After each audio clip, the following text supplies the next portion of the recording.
बादल तुम कहना क्या चाहते हो?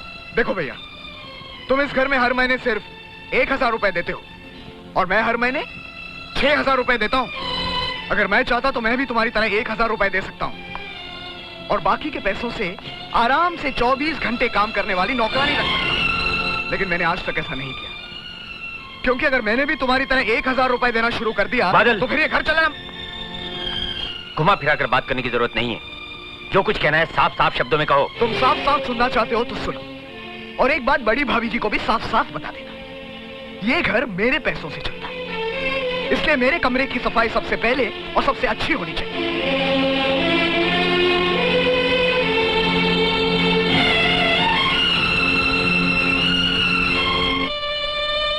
सुनिए जी। सीता, जाने किसने पैसे नाम की चीज बनाई है। छोटे बड़े का लिहाज, प्यार, मोहब्बत सब कुछ खत्म करके इंसान को बेइज्जती के चौराहे पर लाकर खड़ा कर देता है।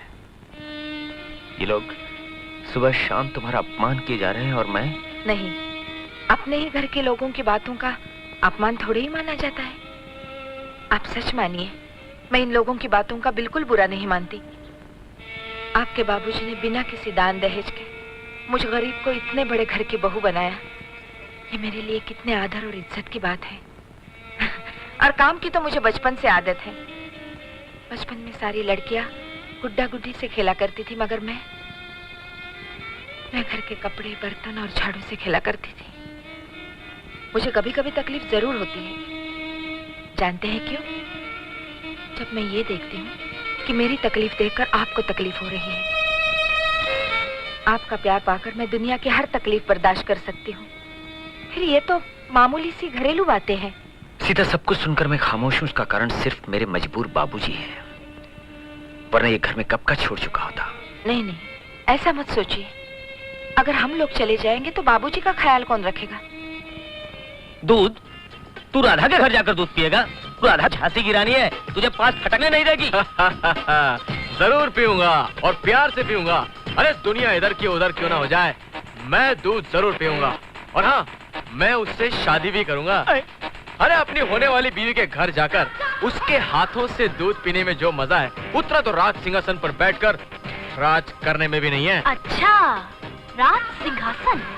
तू आजा मेरे घर में, तुझे ऐसा दूध पिलाऊंगी कि तू जिंदगी भर याद रखेगा। Come on, girl. तभी तब मजा आएगा बहादुर पत्नी का पति बनने में। मगर तुझे पता है उसके माँ बाप नहीं है। अबे ढक्कन, जिस लड़की को मैं अपनी पत्नी बनाकर अपने घर ले जाना चाह रहा हूँ, क्या मैं उसकी इतनी भी मालूमात नहीं रखूंगा? बेवकूफ, मुझे सब मालूम है। उसके माँ बाप नहीं है, उसका एक मामा और एक मामी है। मामा तो बेचारा भोला शरीफ आदमी है, मगर मामी बाप रे बाप। राधा का इरादा विरादा पूछने की कोई जरूरत नहीं है, सिर्फ तुम इस रिश्ते पर राजी हो जाओ। उनका कहना है कि अगर राधा उनसे शादी करने के लिए तैयार हो जाए तो ये सारा घर हमारे नाम कर देंगे। ओहो, तुम सठा गई हो धनवंती। अपनी बहन के मरने के बाद मैंने उसे अपनी सगी बेटी की तरह पाल पोस कर बड़ा किया है। अब उस अधेड़ उम्र के बैल के साथ मैं अपनी फूल जैसी बच्ची का ब्याह कर दूं? तो फिर जिंदगी भर इस फूल के लिए माली को तलाश करते रहो।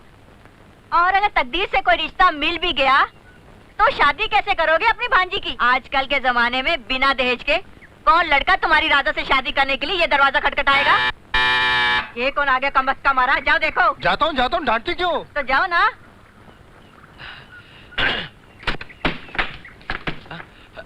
नमस्ते। नमस्ते, कहिए। सर, हम लोग सत्यनारायण की पूजा के लिए चंदा इकट्ठा कर रहे हैं, तो हमने सोचा कि आप भी कुछ अपनी तरफ से। हाँ हाँ, क्यों नहीं, मेरी तरफ से 21 रुपए लिख लो। Thank you. अरे इसको फिर से चक्कर आ गया। हाँ? यार संभालो यार, खड़ी से क्या हो गया? क्या हो रहा तुम्हें? क्या संभालो यार। देखिए इसे चक्कर आने की बीमारी है, प्लीज थोड़ी देर के लिए अंदर लिटाने दीजिए, वरना बेचारे की हालत ज्यादा बिगड़ जाएगी। प्लीज अंदर। Thank you. अंदर ले आओ, यहाँ लेटा दो बिस्तर पर। अरे क्या मुसीबत घर में उठा के ला रहे हो? अरे भगवान, ये मुसीबत नहीं, मिर्गी का मरीज है, बेचारा चक्कर खा के गिर गया था। अरे मिर्गी का मरीज? अरे तुम में से कोई डॉक्टर को बुला लो। डॉक्टर को बुलाने की कोई जरूरत नहीं है। रवि, डॉक्टर ने कहा है जब कभी इसे इस तरह का चक्कर आए तो फौरन 1 गिलास दूध पिला दीजिए, इसकी तबीयत बिल्कुल ठीक हो जाएगी। है? ये कैसी बीमारी है? दूध। प्लीज इसे 1 गिलास दूध पिला दीजिए, फौरन ठीक हो जाएगा। दूध चाहिए ना तो पैसा निकालो, अभी बाजार से मंगवाती हूँ। अरे कैसी बात करती हो, बच्चे की जिंदगी का सवाल है। दूध। राधा बेटी, जाके एक गिलास गर्म दूध तो लाके दे बेचारे को।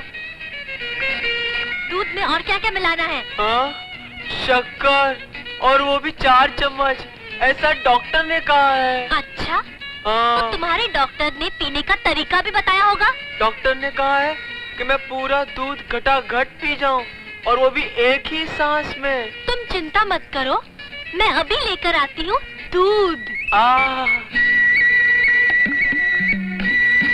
दूध। तुम तो ऐसे रोते हो जैसे 2 साल का बच्चा अंगूठा मुंह में डाल के दूध के लिए चिल्लाता है। नमक? 4 चम्मच शक्कर के बजाय 4 चम्मच नमक देती हूँ उसे। 1, 2, 3, 4, मरने दो उसे। जल्दी मंगाओ आंटी। चला, उठो। मामी। अब तुमसे उठा भी जाएगा या नहीं? हाँ, उठ सकता हूँ। दूध का गिलास देख के मेरी दैया, अरे तबीयत दैया। संभल गई। ये कैसी बीमारी है, दूध का गिलास देखते ही तबीयत संभलने लगी।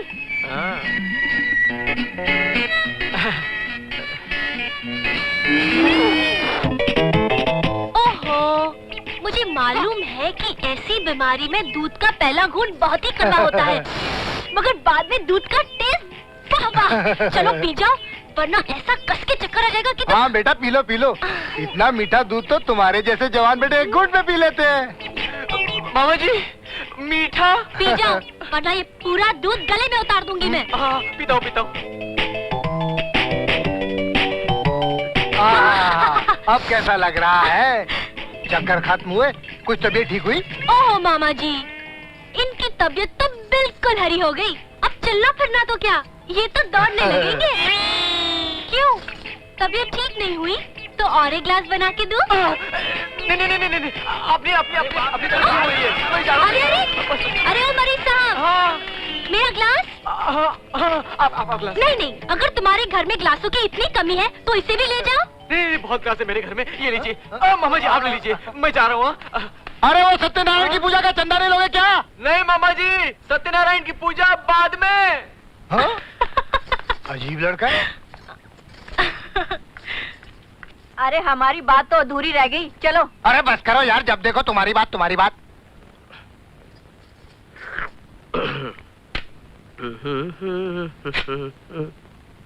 सालिम मियां, जी।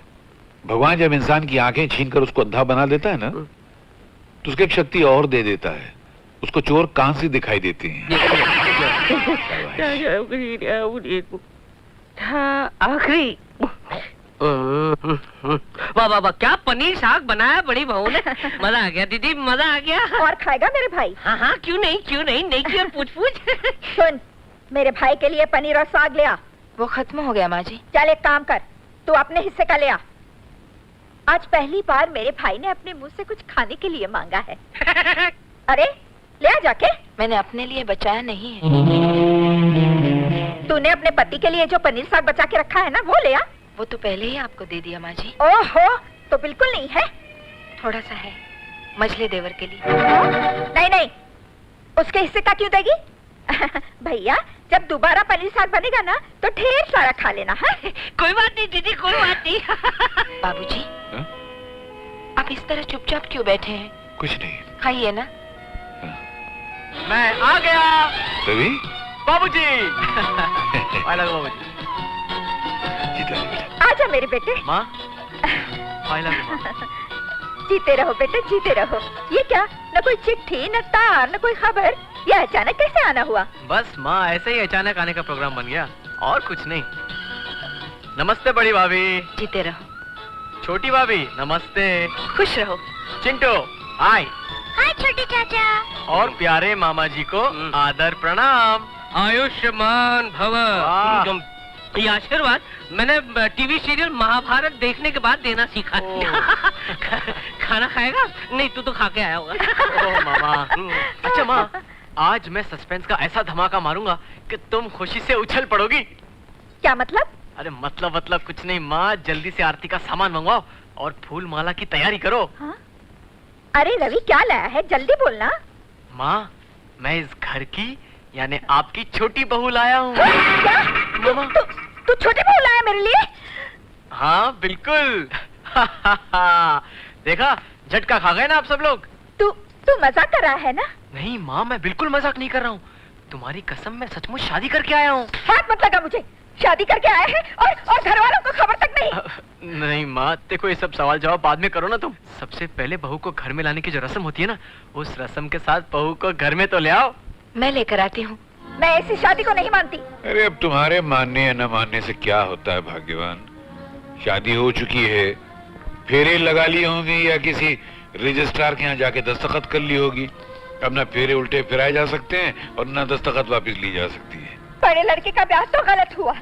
आप उसके लिए जो लड़की ब्याह कर लाए, उसकी गांठ में फुटी कौड़ी तक नहीं थी। 2 जोड़े में हाथ हिलाती चली आई। जब मजले बेटे की शादी का नंबर आया तो मैंने सोचा कि मैं अपने दिल के अरमान पूरे कर लूंगी। कमबख्त लव मैरिज कर लाया। मजली बहू, देखो ना छोटे ने क्या किया।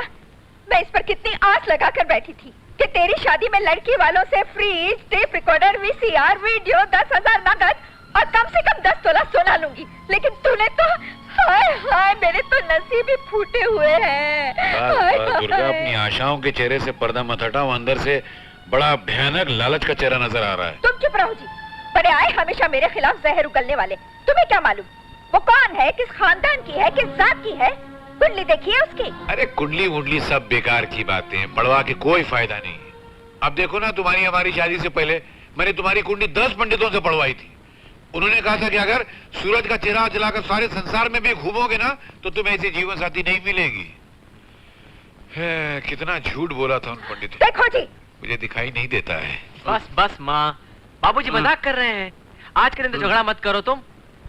और हाँ मामा जी, आप कब आए? और आपकी गाड़ी इस घर के प्लेटफॉर्म पे और कितने दिन रुकने वाली है? ये बात भी किसी पंडित से पूछनी पड़ेगी। मतलब? हालात से तो लगता है इस गाड़ी का ब्रेकडाउन हो गया है। अब बरसों तक इस घर के प्लेटफॉर्म पे खड़ी रहेगी। सुन लिया? अब मैं गांव वापस नहीं जाऊंगा। क्या? मियां, ऊपर जब शर्म बढ़ रही थी तो आप कहाँ खड़े थे? जब मैं सो रहा था।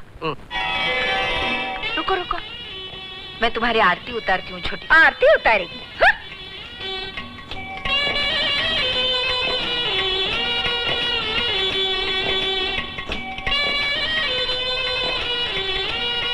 अब इसे गिराकर अंदर चली आओ। आओ बहू, घर के अंदर आओ।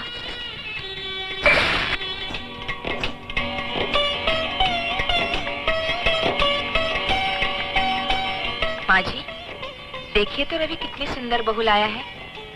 तुम ही देखती रहो, मुझे नहीं देखना। बुरा मत मानना राधा, मेरी माँ तुम्हारी मामा की बिल्कुल डुप्लीकेट है। तू क्या बोल रहा है? कुछ नहीं माँ, मैं तो तुम्हारी तारीफ कर रहा था। ये कह रहा था कि तुम बिल्कुल इसकी मामी की जैसी हो। मेरा मतलब है वो जितनी शांत, सरल, नरम और मीठे स्वभाव की देवी है कि क्या बताऊं। देखा, इतना छोटा होकर इसने शादी भी कर ली। मुझे देख, मैं तेरा मामा हूँ, आज तक कुंवारा बैठा हूँ। लगता है मेरे जीवन के खाते से बाय मिस्टेक वो शादी का पन्ना कहीं फटकर उड़ गया है। बहू, तुम सफर से थक गई होगी, चलो आराम कर लो। आओ। अच्छा माँ, मैं वापस जा रहा हूँ। वापस जा रहा है? क्या हाँ। मतलब? ओ माँ, अगर आज मैं ड्यूटी पे वापस नहीं गया तो नौकरी जाएगी, साथ साथ 900 रुपए भी जाएंगे जो मैं तुम्हें हर महीने के भेजता हूँ। है ना? इसलिए मैं अभी जाता हूँ और अंदर जाके उनसे भी कह देता हूँ। उनसे कह देता हूँ? सुना तुमने? आजकल के लड़के जोरू के गुलाम है, जोरू के गुलाम। अच्छा भाभी, मैं चलता हूँ। चलता हूँ मतलब? 4 दिन की छुट्टियाँ मिली थी, वो भी फिनिश। आज रात को काम पर होना बहुत जरूरी है, वरना गड़बड़ हो जाएगी। नौकरी की खातिर नई नई शादी की कुर्बानी। अच्छा राधा, चलता हूँ। रवि, प्यारे देवर जी, मैंने देख लिया है बदमाश करेगा। नहीं भाभी, वो तो आंखों में कचरा चला गया था। अच्छा? हाँ, मैं तुम्हारी आंखों का कचरा निकालती हूँ। नहीं, अभी नहीं, फिर कभी। अभी मुझे देर हो रही है, मैं अभी जा रहा हूँ। अच्छा भाभी, चलता हूँ मैं। चलता हूँ। Okay darling. नहीं, जा रहा हूँ मैं। Okay Radha, bye. चिंता मत कर राधा, बस ये समझ ले, इस घर में तेरी बड़ी बहन है। बाबूजी देखिए, मैं छोटी बहू को आपसे मिलाने लाई हूँ। अरे जीती रहे बेटी, जीती रहे। देखिए ना बाबूजी, रवि कितनी सुंदर बहू लाया है। काश मैं इसे देख सकता, मगर मन की आंखों से देख रहा हूँ, बहुत सुंदर है। बाबूजी, आप आराम कीजिए, हम जाते हैं। जा बेटी, जा। चलो।